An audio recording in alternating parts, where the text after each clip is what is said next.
The Veteran's View. In the heart of a humming factory, Leo, new to the floor, felt a mix of awe and anxiety. He watched Frank, a veteran with kind eyes and steady hands, observing a coworker from a distance, a clipboard in his hand. To Leo, it looked a lot like spying. "What are you doing?" Leo asked, his voice barely a whisper over the machinery's drone. Frank smiled. "A safety observation," he said.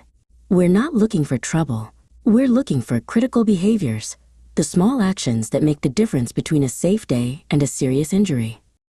"It's all about the ABCs," Frank continued, sketching a simple diagram on his clipboard.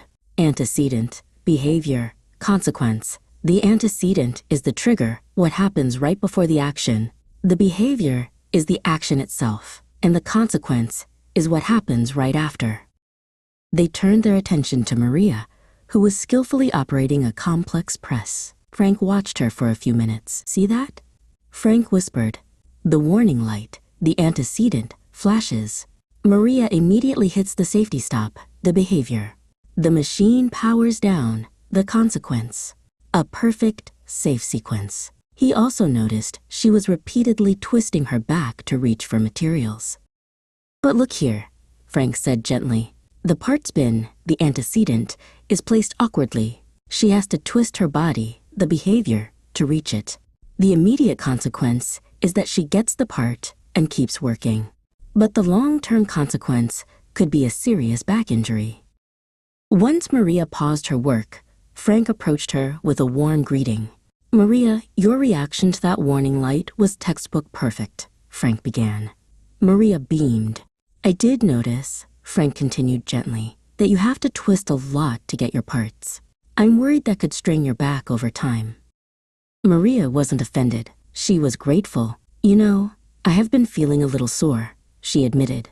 Together, they brainstormed. The antecedent, the bin's location, was the problem. By simply moving her supply bin to the other side, they could change the behavior and ensure a safe consequence. Later, Frank led Leo to the safety team's office. On the wall was a large chart. "Every observation helps us see the bigger picture," Frank said. "We look for patterns in the ABCs. Are there common antecedents that trigger risky behaviors? Are the consequences encouraging safe choices?" Frank pointed to a cluster of data points. "See? Maria wasn't the only one." The data showed that the placement of parts bins was a common antecedent for twisting across this whole section. It wasn't a people problem, it was a process problem. Frank walked Leo back to the factory floor, stopping at a newly arranged workstation. The supply bins were now on adjustable arms. "We changed the antecedent, which changed the behavior, which guarantees a safe consequence," Frank said. "That's behavior-based safety. We're not just watching. We're helping create a safer story, one ABC at a time." Leo smiled. He wasn't anxious anymore. He was inspired.